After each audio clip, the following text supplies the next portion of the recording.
이스라엘 백성이 아직 광야에 있습니다. 출애굽 과정에 있어요. 가나안 땅에 정착하지 못했습니다.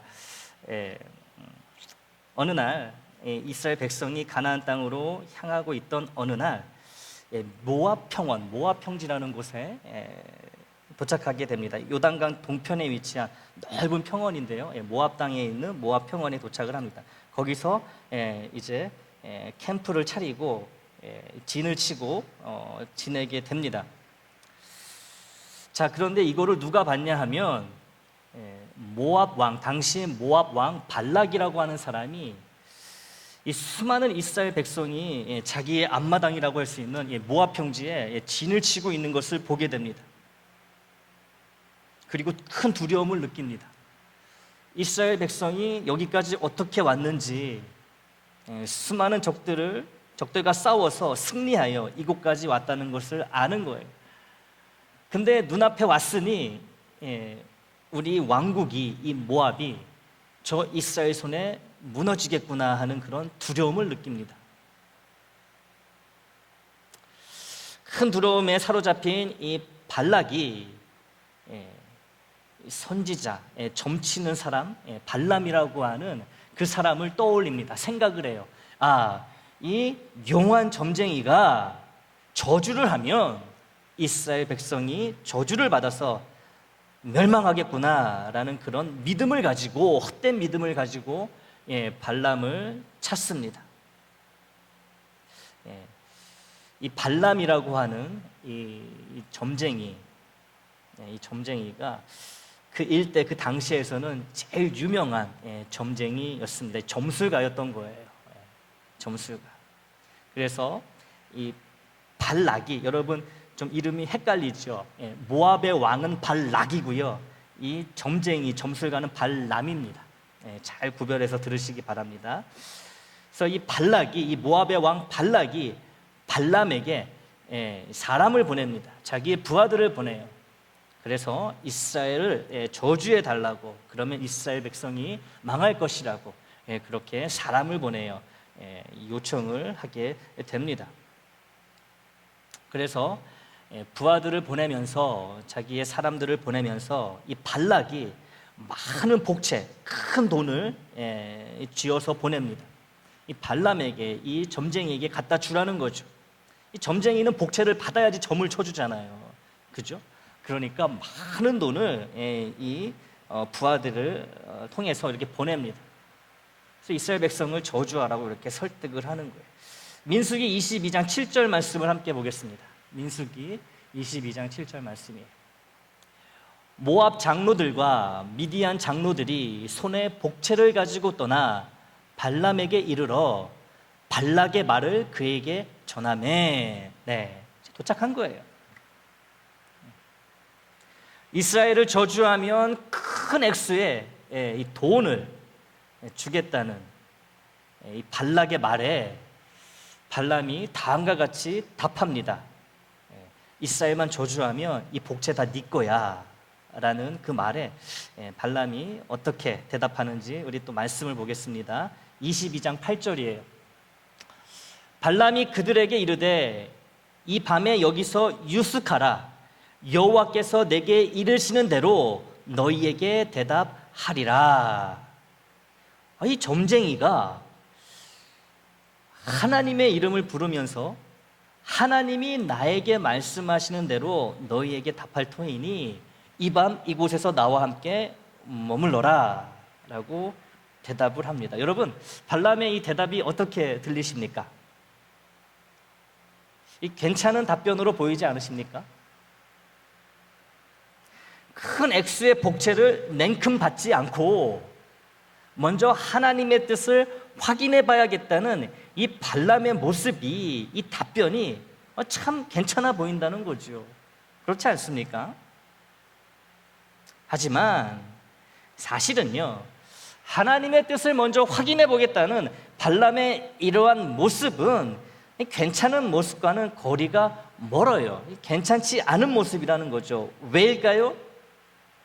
발람은, 이 점쟁이 발람은 이스라엘 백성을 하나님이 지키시고 보호하시며 인도하신다는 것을 이미 잘 알고 있기 때문에 그래요. 여러 신들과 접신을 하고 많은 신들을 아는 사람이 바로 이 발람이죠.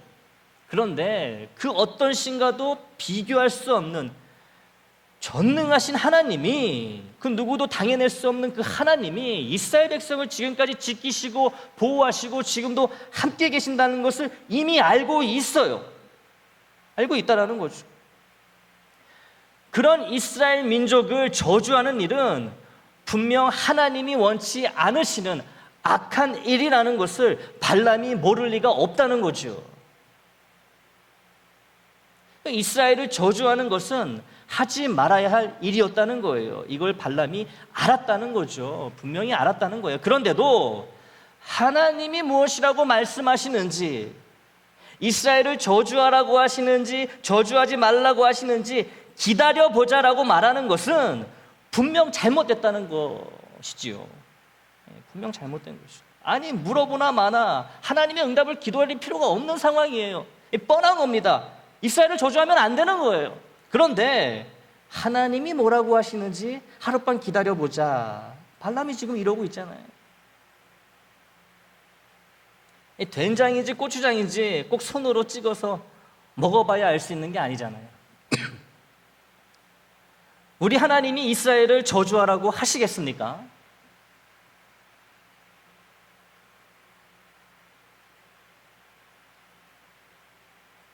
이스라엘을 저주할지 말지 하나님의 응답을 기다릴 필요가 없다라는 거예요.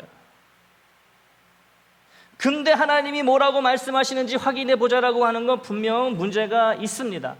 그렇다면 발람은 왜 하나님이 뭐라고 말씀하시는지 하룻밤을 지내면서 확인해 보자고 했던 걸까요? 그의 그 마음의 의도는 무엇이었던 걸까요? 큰 복채에 대한 미련이 있었기 때문에 그래요. 재물에 대한 미련이 있었기 때문입니다. 저주 한 번만 하면 큰 재물을 얻을 수 있는 거예요. 혹시 하나님이 아무 말씀도 안 하시면 저주 몇 마디로 큰 부를 얻을 수 있습니다. 발람은 이런 혹시나 하는 마음에 이스라엘을 저주할 수도 있다는 여지, 가능성을 남겨두었다는 것이지요. 하나님이 이스라엘 백성을 사랑하시고 지키시지만 혹시 알아? 하나님이 아무 말씀도 안 하실지? 그러면 내가 편하게 이스라엘 백성을 저주하고 큰 부를 얻으면 되겠구나. 그래서 하룻밤만 기다려보자라고 이야기하고 있는 거예요. 그날 밤 하나님의 말씀이 발람에게 임합니다. 민수기 22장 9절부터 14절이에요. 하나님이 발람에게 임하여 말씀하시되 너와 함께 있는 이 사람들이 누구냐? 발람이 하나님께 아뢰되 모압 왕 십볼의 아들 발락이 내게 보낸 자들이니이다. 이르기를 보라, 애굽에서 나온 민족이 지면에 덮였으니 이제 와서 나를 위하여 그들을 저주하라. 내가 혹 그들을 쳐서 몰아낼 수 있으리라 하나이다. 하나님이 발람에게 이르시되 너는 그들과 함께 가지도 말고 그 백성을 저주하지도 말라. 그들은 복을 받은 자들이니라. 발람이 아침에 일어나서 발락의 귀족들에게 이르되 너희는 너희의 땅으로 돌아가라. 여호와께서 내게 너희와 함께 가기를 허락하지 아니하시느니라. 모압 귀족들이 일어나 발락에게로 가서 전하되 발람이 우리와 함께 오기를 거절하더이다. 이 혹시나 했던 발람의 기대가 물거품이 되어 버렸습니다. 하나님이 아무 말씀도 안 하셨다면 좋을 뻔했는데 그러면 내가 하나님 눈치 안 보고 이스라엘 백성 저주하고 시원하게 저주 한번 하고 큰 돈을 벌 수 있는데 하나님이 가지 말라고, 이스라엘 백성을 저주하지 말라고, 그들은 복을 받을 자들이라고 말씀을 하신 거예요. 그 기대가, 혹시나 했던 기대가 물거품이 되어 버렸습니다. 하나님이 친히 말씀하셨잖아요. 발락이 보낸 사람들과 함께 가지도 말고 이스라엘 백성을 저주하지도 말라고 하셨기 때문이에요. 발람이 아쉬운 마음으로 그 이튿날 아침 발락이 보낸 그 사자들에게, 부하들에게 말합니다. 뭐라고 말을 해요? 하나님이 가지 말라고 했기 때문에 그들과 함께 갈 수 없다고 말합니다. 이 발람의 이 아쉬운 마음, 이 돈에 대한 미련, 그 미련에 대한 마음을 잘 알 수 있는 부분이 바로 여기에요. 이 발람의 대답입니다. 발람은 지금 하나님이 너희들과 같이 가지 말라고 했었다, 이 말만 전합니다. 그런데 하나님은 전날 밤 발람에게 그들과 같이 가지 말라고만 말씀하시지 않았어요. 또 어떤 말씀을 하셨습니까? 이스라엘 백성을 저주하지 말 것과 이스라엘 백성이 복을 받을 자들이라는 말씀도 하셨습니다. 그런데 가지 말라고만 하셨던 그 말씀만 전하고 이스라엘 백성을 저주하면 안 된다, 이스라엘 백성은 복을 받을 자들이다, 그러므로 내가 절대로 이스라엘 백성을 저주할 수 없다, 이 말은 하지를 않아요. 하나님이 가지 말래서 나는 못 가, 이 이야기만 하고 있다는 거죠. 이 발람의 의도는 무엇일까요? 왜 하나님이 하신 모든 말씀을 사람들에게 전하지 않고 앞에 부분, 가지 말라고 했다는 그 말씀만 전했던 것일까요? 왜 그랬던 것일까요?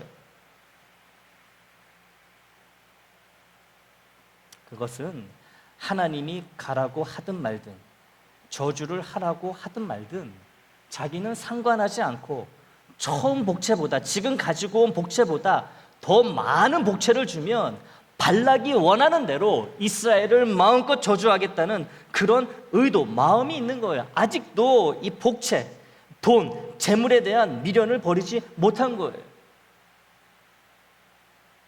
더 많은 복채를 가지고 오면 내가 다시 한번 생각해 볼게, 이런 마음으로 상대방을 그냥 안 달라게 하는 거예요. 하나님이 가지 말래서 나 못 가. 발람의 이런 의도대로 발락이 처음 보냈던 사자들보다 더 높은 지위에 있는 고관들을 더 많이 발람에게 다시 보냅니다. 그리고 처음 가지고 왔었던 복채보다 더 많고 더 좋고 더 좋은 것을, 큰 것을 주겠다고 제안합니다. 민수기 22장 15절부터 17절 말씀이에요. 발락이 다시 그들보다 더 높은 고관들을 더 많이 보내매 그들이 발람에게로 나아가서 그에게 이르되 십볼의 아들 발락의 말씀에 청하건대 아무 것에도 거리끼지 말고 내게로 오라. 내가 그대를 높여 크게 존귀하게 하고 그대가 내게 말하는 것은 무엇이든지 시행하리니 청하건대 와서 나를 위하여 이 백성 이스라엘을 저주하라 하시도이다. 이 말을 들은 발람의 답변을 보겠습니다. 민수기 22장 18절이에요.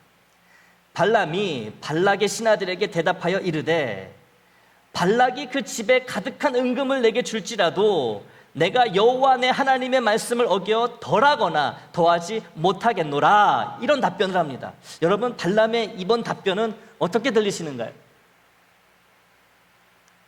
이번에는 제대로 된 답변을 한 것 같아요. 그렇죠? 정답을 말한 것 같아요.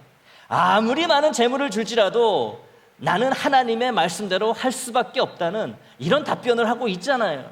이 답변만 놓고 보면 발람이 드디어 재물의 유혹을 이기고 하나님의 말씀대로 이스라엘을 저주할 수 없다고 다짐하는 것처럼 보입니다. 하지만 발람의 이번 답변도 아주 뻔뻔한 거짓 답변입니다. 왜 그런지 그 이유를 이어지는 발람의 말에서 찾을 수 있어요. 19절 말씀입니다. 그런즉 이제 너희도 이 밤에 여기서 유숙하라. 내게 무슨 말씀을 더하실는지 알아보리라. 또 하룻밤을 머물라고, 같이 머물라고, 하나님이 뭐라고 하시는지 같이 들어보자고 그런 제안을 해요. 하나님이 이미 이스라엘 백성을 저주하지 말 것과 발락이 보낸 사람들과 함께 발락에게 가지 말라고 명확하게 말씀하셨는데 하룻밤을 기다려 하나님이 무슨 말씀을 더 하시는지 확인해야 할 이유가 어디 있겠습니까? 이유가 없는 거예요. 돌아가라 그러면 되는 거잖아요. 근데 하룻밤 나랑 같이 머물라. 하나님이 뭐라고 하시는지 다시 들어보자. 그래야 할 필요가 없잖아요, 여러분. 그렇잖아요. 발람은요, 하나님을 두려워하는 자가 아니었어요. 하나님의 살아계심을 알고 하나님의 전능하심을 알지만 하나님을 두려워하지 않아요. 여러분, 그런 사람들 많습니다. 하나님이 있다고 믿는 사람 많아요. 근데 하나님을 두려워하지 않아요. 하나님을 무시하며 살아갑니다. 이런 사람들이 정말 구원받기 힘든 사람들이에요. 하나님 살아계신 건 믿어. 근데 하나님을 두려워하지 않아요. 예수 그리스도를 구주로 영접하지 않아요.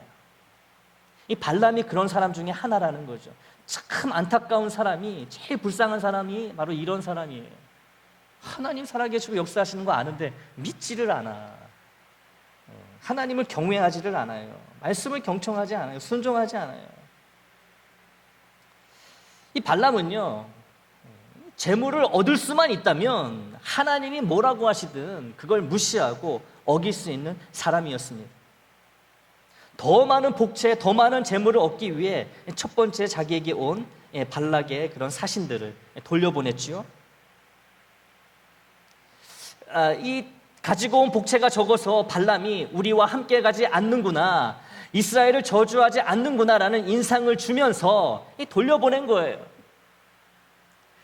그의 의도대로, 발람의 의도대로 두 번째 온 사람들은 더 많은 것들을 가지고 발람을 찾아왔다는 거죠. 발람이 원하는 대로 지금 상황이 돌아가고 있는 거예요. 그러나 더 많이 준다는 말을 듣고 곧바로 이스라엘을 저주하러 가자라고 하면, 따라간다고 하면 너무 속보이는 일이잖아요, 발람이 생각할 때. 그러니 고심하는 척하면서 더 이상 들을 필요도 없는 하나님의 말씀을 기다려보자고 하는 거예요. 더 줄 테니까 와라 그러면 넙죽 받아들고 빨리 가자 그러면 얼마나 속보입니까, 여러분? 그렇잖아요.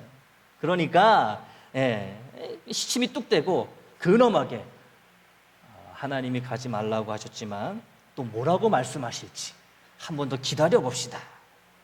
하룻밤 지내봅시다. 이러는 거예요. 이미 마음은 정해졌어요. 더 많이 주고 본인이 원하는 만큼 준다고 하니까 이미 마음은 발락에게 가 있습니다. 이미 마음은 이스라엘을 저주하고 있는 거예요. 많은 재물에만 관심이 있지만 이 속보이는 게 싫으니까 전혀 관심이 없는 척, 재물에는 관심이 없는 척 위선을 떠는 발람을 보게 되는 거예요. 위선이죠, 위선.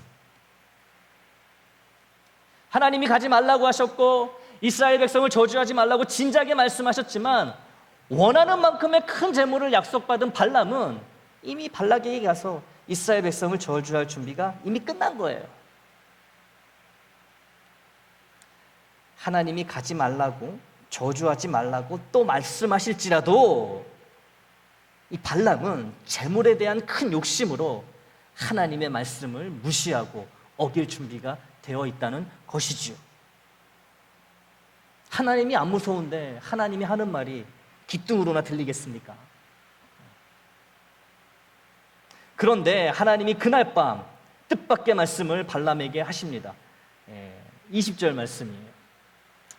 밤에 하나님이 발람에게 임하여 이르시되 그 사람들이 너를 부르러 왔거든 일어나 함께 가라. 그러나 내가 내게 이르는 말만 준행할지니라. 이런 말씀을 하세요. 하나님이 발람에게 너 절대로 가면 안 돼라고 말씀하셔도 갈 판인데, 왜냐하면 큰 죄물을 이제 손에 얻게 됐잖아요. 그런데 하나님이 가라고 하시니 발람은 이제 살 판이 났을 것입니다. 기분이 좋았을 거예요. 가라고 하시는구나. 이제는 내가 마음에 조금도 거리낄 것이 없겠구나. 가라고 하시니까. 아침 일찍 일어나 나귀를 타고 이 발락이 보낸 그 부하들과 고관들과 함께 이 발락을 향해 출발하는 거예요. 그리고 이어지는 사건이 바로 그 유명한 나귀가 말을 하는 사건입니다. 나귀가 말을 하는 사건이 나와요. 이 성경의 짐승이 사람이 아닌 동물이 말을 하는 사건이 두 가지가, 첫 번째는 에덴 동산에서 뱀이 말을 했고요. 두 번째는 바로 이 나귀가 말을 하는 사건입니다. 나귀. 하나님이 사자를 보내십니다. 천사를 보내세요. 이 발람이 가는 길, 그 길목에 사자를 보내십니다. 그런데 그 사자, 하나님이 보낸 사자 천사의 손에는 큰 칼이 들려 있어요. 사람을 죽이는 칼이죠. 가는 길을 가로막고 서 있습니다. 발람의 눈에는 안 보이는데 이 발람이 타고 가는 이 나귀가 이 천사를 보고 3번씩이나 길을 벗어나 발람을 괴롭게 합니다. 이놈의 나귀가 미쳤나 왜 이래 막 이런 일이 3번이나 있는 거예요. 이 화가 난 발람이 이 나귀를 채찍으로 3번 내리칩니다. 뭐 하는 짓이냐, 빨리 가던 길 가라. 조금만 엉뚱한 데로 가고 벽에다가 막 붙어가지고 자기의 몸이 막 벽에 부딪히니까 괴로운 거예요. 바로 그때 기적이 발생하죠. 하나님이 당나귀의 입을 여셔서 이 나귀가 말을 할 수 있게 하십니다.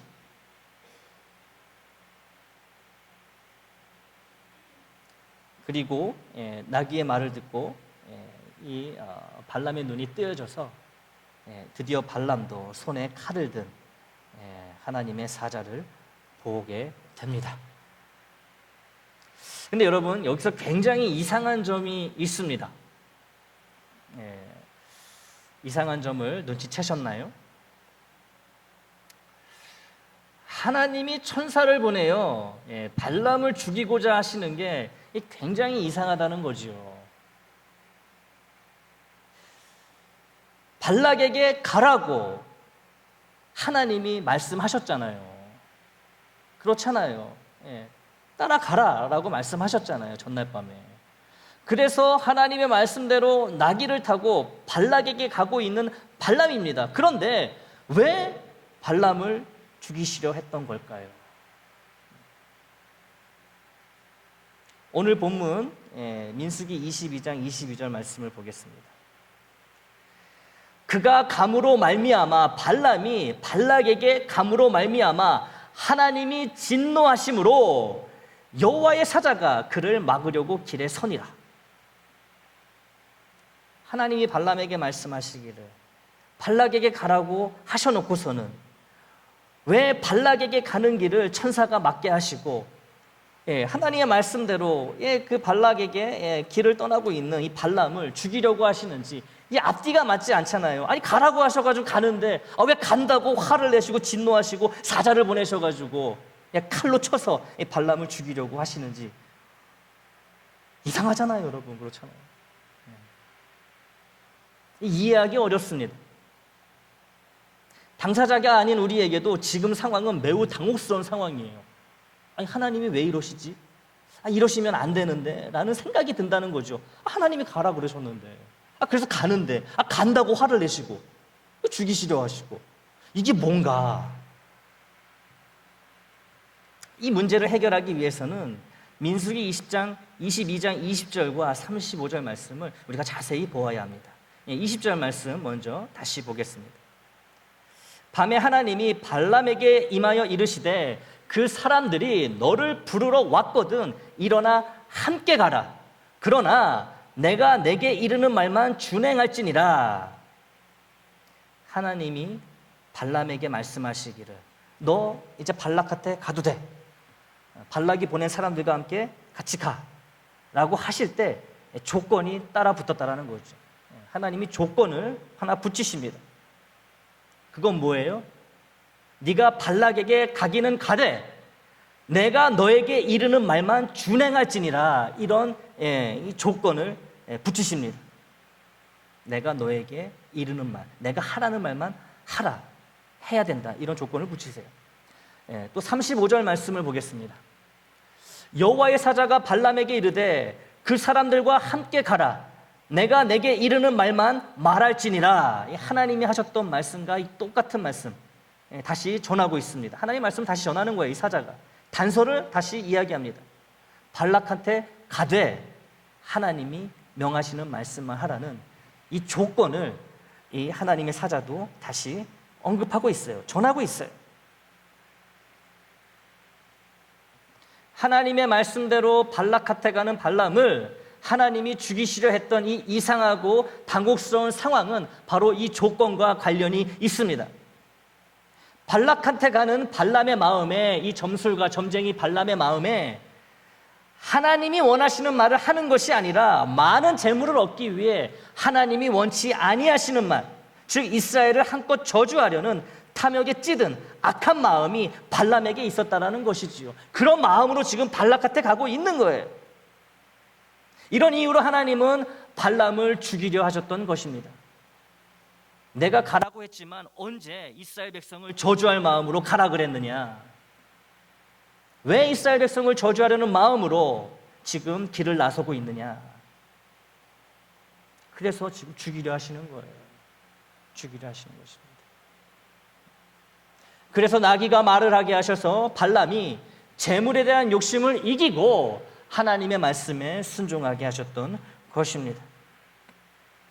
죽을 뻔한 위기를 겪고 나서야 발람은 정신을 바짝 차리고 발락을 만난 이후에 발락이 보는 앞에서 이스라엘 백성을 저주한 것이 아니라 축복을 합니다. 그것도 3번이나 축복을 하게 됩니다.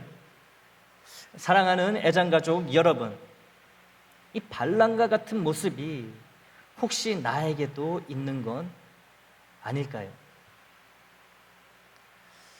하나님의 마음과 뜻이 무엇인지 말씀을 통해, 설교를 통해, 기도를 통해 분명하게 알고 있으면서도 나의 악한 본성을 만족시키기 위해, 나의 악한 탐심을 채우기 위해 하나님의 뜻을 따르는 척, 믿음이 좋은 척, 가진 생색을 다 내면서 속으로는 내가 하고 싶은 대로, 내가 원하는 대로 그것이 마치 하나님의 뜻이냐, 그렇게 살아가고 있지는 않는지요. 하나님은 우리의 겉이 아닌 중심을 보십니다. 이 말씀의 의미는 하나님이 저 깊숙이 있는, 나만이 알고 있는 그 생각을 훤히 꿰뚫어 보심으로 겉으로 안 그런 척, 겉으로 예수 잘 믿는 척, 겉으로 선한 척, 착한 척, 사랑하는 척, 위로하는 척 해봤자 하나님의 눈을 속일 수 없다는 그런 의미가 되는 거예요. 마음도 악하고 하는 행동도 악한 사람과, 마음도 악하고 행동도 악해요. 이런 사람과 악한 마음을 감추고 악하지 않은 척, 하나님을 사랑하는 척 하는 사람, 이 두 사람 중에 하나님 보시기에 누가 더 가증스러운 사람일까요? 마음도 악해요. 그래서 하는 행동도 악해요. 이런 사람이 있고, 마음은 너무너무 악한데, 악으로 가득 차 있는데 겉으로는 선한 척, 하나님을 잘 믿는 척, 예수님을 사랑하는 척, 교회를 그 누구보다 아끼는 척 하는 사람, 이 두 사람 중에 하나님 보시기에 누가 더 역겨울까? 누가 더 하나님 보시기에 역겨운 사람일까요? 마음은 악하면서 겉으로는 악하지 않은 척 하는 사람, 이런 사람이 하나님께 더 역겹고 가증스럽지 않겠습니까? 하나님이, 주님이 누구에게 독사의 자식이라 그러셨어요? 바리새인들에게 독사의 자식이라고 했잖아요. 왜 그래요? 겉으로는 하나님 제일 사랑하는 척하고 말씀 제일 잘 지키는 척하면서 마음은 그 누구보다 악한 자들이었잖아요. 겉과 속이 다른 자를 하나님은 혐오하신다, 역겨워하신다라는 거예요. 막 구토하시는 거예요, 그런 사람 앞에서. 마음이 악하여 악한 행동을 하는 자도 하나님이 정죄하시지만, 마음이 악하면서 선한 척하는 사람은 하나님이 더 정죄하실 수밖에 없다는 것이죠. 발람이 바로 겉과 속이 다른 전형적인 인물입니다. 우리 하나님은 겉과 속이 다른 사람을 특별히 더 싫어하세요. 이거는 하나님의 모습이 아니고 사탄의 모습이기 때문에. 사탄이 어떤 존재입니까? 광명의 천사로 그냥 휘황찬란하게 거룩하게 순결하게 막 드러내잖아요, 겉으로는. 겉과 속이 다른 자는 바로 이런 사탄과 같은 사람이라는 거죠. 하나님이 싫어하실 수밖에 없어요. 이런 사람은 가증스러울 뿐만 아니라 신뢰할 수 없는 사람이고, 나아가 모두를 속여 큰 피해와 상처를 주는 사람입니다. 하나님이 겉과 속이 다른 사람, 자신의 악한 욕구를 채우기 위해 하나님의 이름을 들먹이는 이런 사람을 얼마나 싫어하시는지는 칼을 든 사자를 보내어 발람의 목숨을 끊으시려 했던 이 발람의 사건, 나귀가 말을 했던 이 사건을 통해 너무너무 우리가 잘 알게 된다는 거예요. 겉과 속이 다른 자, 하나님이 이토록 싫어하신다 하는 거죠. 비록 나귀가 말을 하게 하심으로써 발람이 목숨을 부지하게 되지만 하나님이 겉과 속이 다른 가증스러운 자, 위선스러운 자를 얼마만큼 싫어하시는지는 우리가 분명히 알 수 있습니다. 교우 여러분, 예수님을 나의 주인으로, 나의 왕으로 고백하지만 내 속마음으로는 나 자신을 나의 주인으로, 나 자신을 내 인생의 왕으로 여기고 있지는 않으신지요? 마음에 드는 말씀을 순종하고 마음에 들지 않는 말씀을 외변하거나 무시하고 있지는 않으신지요? 하나님과 예수님의 이름을 빙자하여 나를 드러내고 나를 높이며 다른 이들로부터 인정받으려 하고 있지는 않으신지요? 겉으로는 순종하는 척하지만 완전한 순종이 아니라 내가 원하는 만큼만, 내가 좋아하는 부분만 골라서 가려서 하고 있지는 않으신지요? 그렇게 살아도 나귀가 말을 하는 기적을 통해 발람이 죽지 않고 살았듯이 나도 하나님이 주시는 기적을 통해 별 문제 없이 살아갈 수 있으니 걱정할 필요 없다고, 그렇게 살아도 괜찮다고 생각하십니까? 그렇지 않습니다. 발람이 겪은 기적, 이 나귀가 말하는 기적은 우리가 사모해야 할 기적, 반드시 체험해야 할 좋은 기적이 아니에요, 여러분. 이거 자랑할 만한 기적이 아닙니다. 나귀만도 못한 한심하고 불쌍한 인간이라는 것을 보여주는 기적이 바로 이 나귀 기적이기 때문에 그래요. 하나님이 이 발람과 이 나귀 기적을 성경을 통해 우리에게 알려주시는 이유는 발람처럼 그런 부끄러운 일을 당하지 말라고 경고해 주시기 위함이에요. 아, 너희도 나귀가 말하는 그런 기적을 체험해봐라. 그러라고 우리에게 이 기적을 알려주시는 게 아니라는 거죠. 너희는 절대로 이렇게 부끄러운 이 짐승 앞에서 이렇게 무시당하는 이런 부끄러운 일을 당하지 말고 겉과 속이 항상 정직한 삶을 살아가. 그래서 우리에게 주신 거예요. 발람이 겪은 일과 기적은 우리가 본받거나 사모해야 하는 그런 일이 아니라 피해야 되고 겪지 말아야 할 일과 기적이라는 것이지요. 하나님을 사랑하는 척, 믿음이 있는 척, 순종하는 척 하면서 나의 악한 본성과 악한 마음과 악한 생각을 만족시키려 하는 이 가증스러움에서, 이 위선에서 우리는 반드시 벗어나야 합니다. 이 발람과 같은 사람이 되어서는 안 되는 거예요.